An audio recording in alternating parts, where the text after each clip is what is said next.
Hi and welcome to Spill the Tea with LLIB. I'm Cal. And I'm Claire.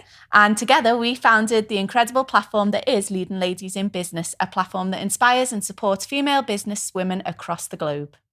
In this episode of Spill the Tea with LLIB, we have the gorgeous Gill Lindsey talking all things health and wellbeing. So Jill, spill the tea on what the journey as a woman in business has been like for you so far. Okay, a roller coaster. Sounds pretty. Yeah. Were we on the same one? Yeah, probably.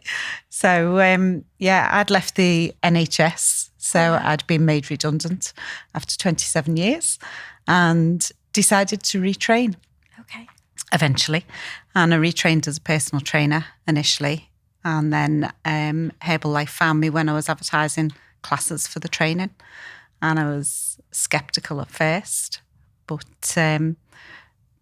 decided I would try the products and see how I felt, and felt good on them. No bloating, no constipation, stuff like that. And you can't talk about Herbalife without talking about that, can you?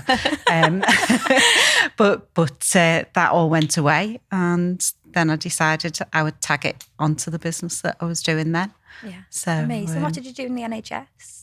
I was a manager, so we provided education and training for doctors and dentists throughout the whole of Cheshire and Merseyside. So how did you find that transition to actually having a boss to being the boss? Really difficult. Yeah. I still do.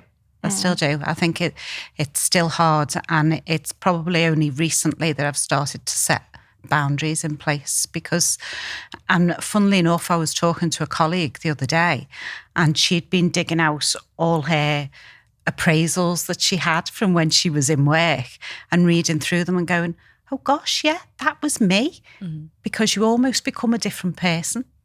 Yeah. And you forget what you were good at and what you did in your work life, that you're suddenly self-employed and you're like, what do I do? And it's as though you need your hand holding all through the process again, until you've got into that theme of it, I suppose.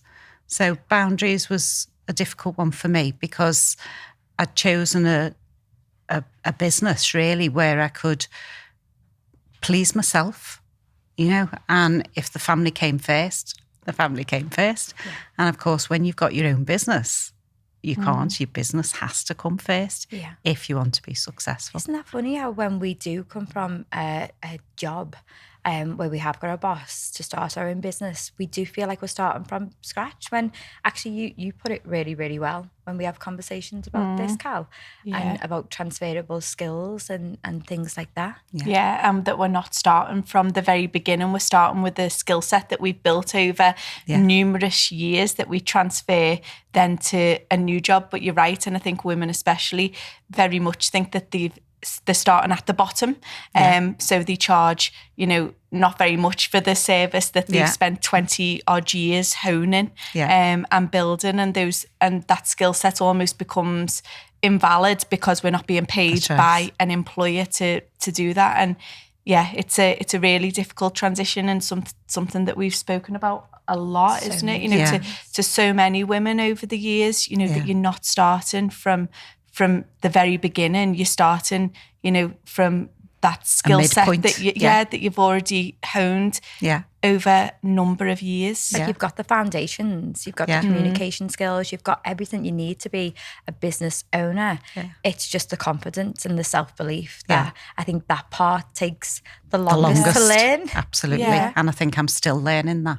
Yeah, I think if we all did a bit more on writing down and taking those appraisals and writing down what other people have said that we're good at and keeping a list of that somewhere, that would go a long way in helping to build that self-belief, especially on those days where you think, oh God, what have I done? When the roller coaster's at the bottom and you're like, stop, the NHS again. Wasn't that bad. Like, surely teaching wasn't that bad.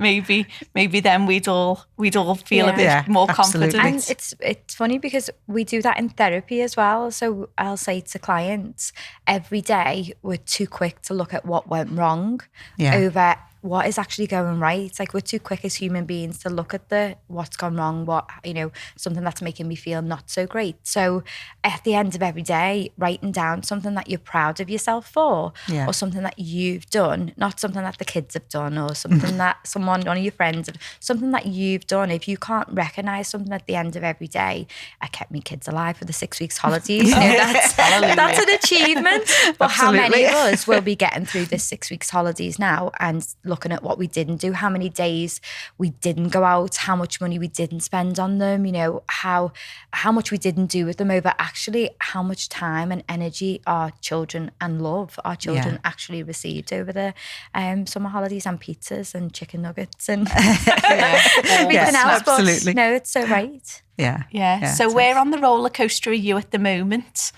I think I'm on a climb at the minute. Okay. Yeah, oh, good. It's like which is good. Yeah, it's getting there. I always say I'm like British Rail, which gives away my age, I suppose. But yeah, it's climbing.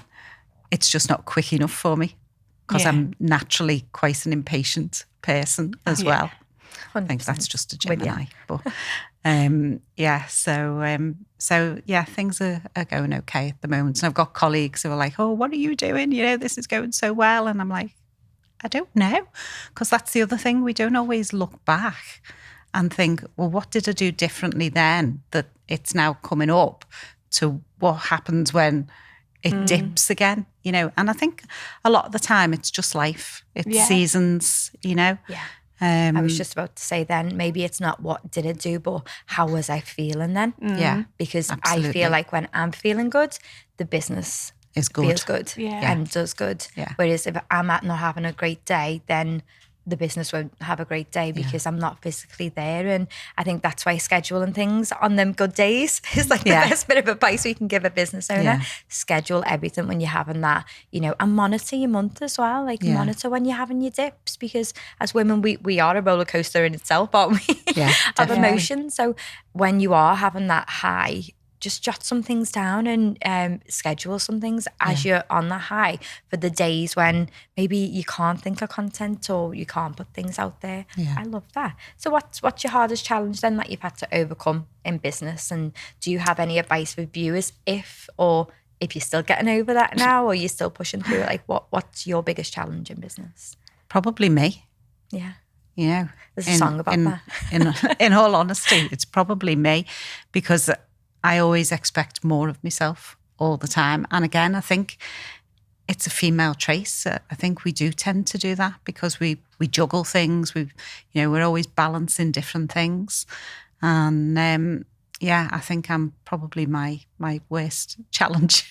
Yeah. Yeah. in some ways, because it's just about, I suppose, overcoming certain obstacles. So for me, social media is an obstacle for me, because I'd much sooner have conversations with people, you know, than getting into posting and messaging people and things like that. So it's just overcoming those things and learning to grow with different things, because times do change, times do move on, and it's just finding different ways to.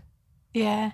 I think as well, though, it's about being authentic in your business. So if maybe social media is not something that you find a great way to have a conversation with someone. I mean, we've all had those spammy messages in inboxes, which really off-putting, aren't they? You know, and I can't see how they would ever transfer into business being done either. Yeah.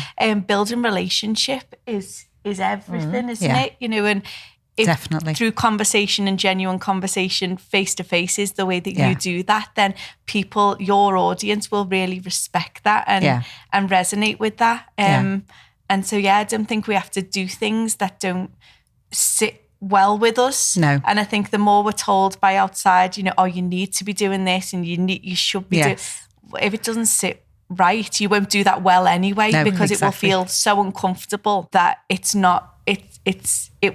It will be a block always. Yeah. And that's not about never being uncomfortable, but it's about recognizing what's making you feel uncomfortable about that, and is that something that you need to overcome, or is that something actually that's just not going to work for you personally in business? Yeah. And I don't mind doing videos, but it's static posts, I suppose. But I mean, I have client groups and I'll jump on and give tips, and I never plan what I'm going to say. It's just what rolls off the tongue at the time, or I might wake up one day and think of something and think, oh, somebody else might need to know this. So I'll do that. So a lot of things that I do like that is done behind the scenes rather than shown visibly to other people. So, but it's right what you say. It's definitely building relationships, and it's taking your clients on a journey. You know? Absolutely, definitely. So, what do you want for your clients? What's your biggest ambition for them? To reach the goals, to feel amazing, because, like I said, I was very skeptical at first, but 10 years I've been doing this now, and I can't believe how different I feel now to how I felt when I started.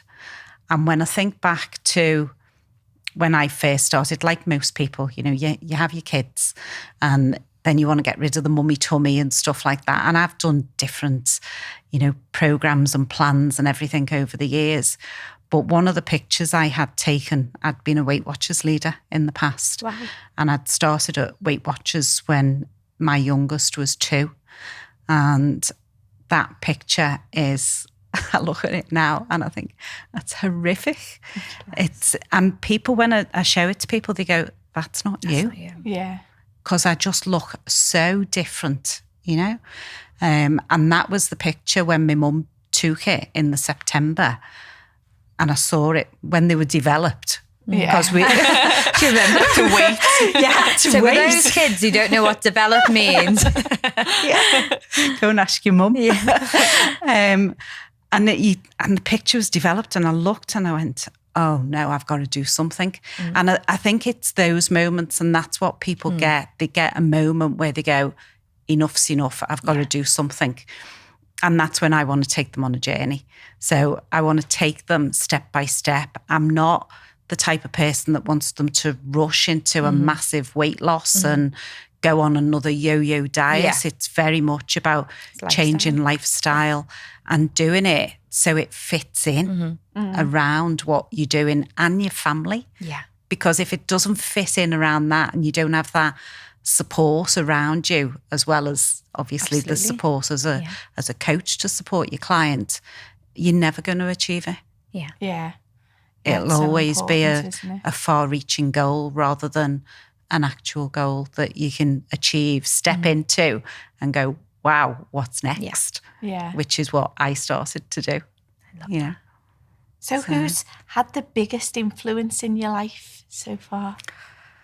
I don't know. There's a lot of leaders within Herbalife itself that have had a massive impact. But I don't know. It's a hard one. My dad, in some ways, who's not with me anymore, but I talk to him every day. Mad or not, I don't know, but I do talk to him every day. And I suppose in the early days, my auntie. Yeah. Because she didn't get married till she was in her 40s. She was, all for her career. And she seemed to have everything. She got her own house, she had a car, she had a job, she travelled.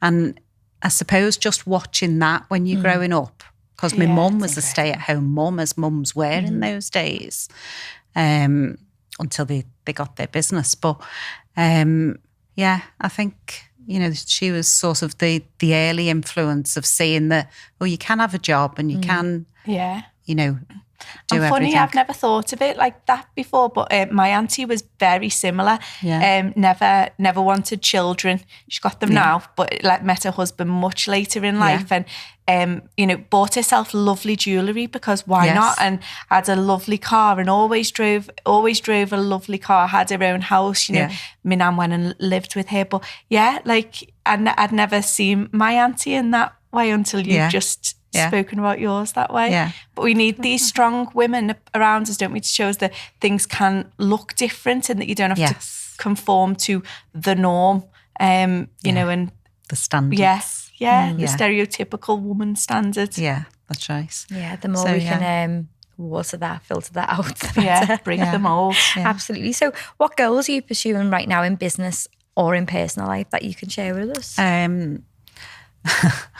Business, just to keep moving, to keep on that mission of reaching out to more people and helping them. Because obviously the more I help, the more benefits they get, and I naturally get rewarded just because of the industry that I'm in. But yeah, the more I can reach, the better, because I love community, having a community around me, working with people one-on-one, face-to-face, even if it's through videos, you know, because obviously it's worldwide, so we can reach people anywhere. So yeah, I can't see me ever stopping, you know, and it's just that progression really with that. But personal goals, well, I did have a personal goal for September this year, and that was to cycle from Prague to Krakow. So I think that's a goal for next year, depending where that is, because we do that to raise money for charity and stuff. And I've done 2 before, which is amazing. And a new house. And a new house. New start. A new house. So complete new beginning. Yeah, with lots of different things. So exciting. Yeah. Well, you're just amazing, and you do light up the room. Every networking event you come into, every lunch we have, you know, it's just so nice to be. I can tell why you like being around people more. That's where you get your spark and your energy. Yeah. And I'm sure you give so much to other people with you know, you and who you are. But we do have a closing tradition that might change my mind on you. We'll see. No change one of our minds. No pressure at all. So our closing tradition on Spility with LLIB is we ask our guests how they make the perfect cup of tea. Now, we know some people like, you know, herbal tea and things like that. But if you were making myself or Cal a nice perfect cup of tea, how would you make it, Jill? Well, I always used to make normal tea in a teapot. In a teapot? Yeah. Okay. So it was always done in a teapot traditionally, and the milk was put in the cup. I thought you were going to say the teapot. Then I was just no. Did you think she was going to say the teapot? I was like, because I know the proper way to make a cup of tea out of the teapot, because my nan taught me, and we would put the milk in first. Yes, so the milk had to go in first in the cup. Yeah. But now when I make it, and I'm making it in a cup, it makes my heart pound every time. It makes me really nervous. I get sweaty hands, like when I'm. You just never. Go on, Jill. What do I do?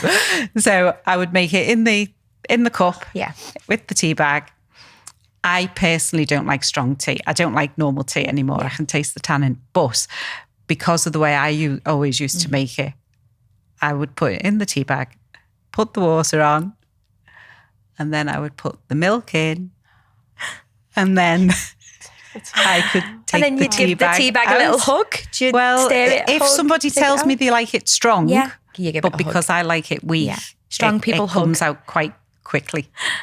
But no, sorry, Cal. She had some milk, and that's another one. I am just on a roll. You really are. I am changing the nation one cup of tea at a time. I think you're filtering how many people come on. I think there's like a sign up or something that says do that. Tick this box if you are going to agree with Claire. Exactly, I love that. No, I promise you. And, I don't do that. But Mum still gets hers made in a teapot. We do like a teapot, don't we? We do. She has a little tiny teapot for one. Gets in anywhere near the milk. That's why. That's why I love a teapot. You can be certain, you can be sure, staying in its own separate space. There's no crossover. No. So I'm flexible. Depends who I'm making it for. You are flexible. I love that. A cater for the person I'm making it for, shall we say? That. Oh, well, that's good, Jill. I won't feel afraid to let you into the kitchen anytime soon. I love that. Well, thank you so much for being an incredible Thank you for having me. It's been brilliant. And keep doing what you're doing, because you're changing so many people's lives. Thank you. Thank you so much.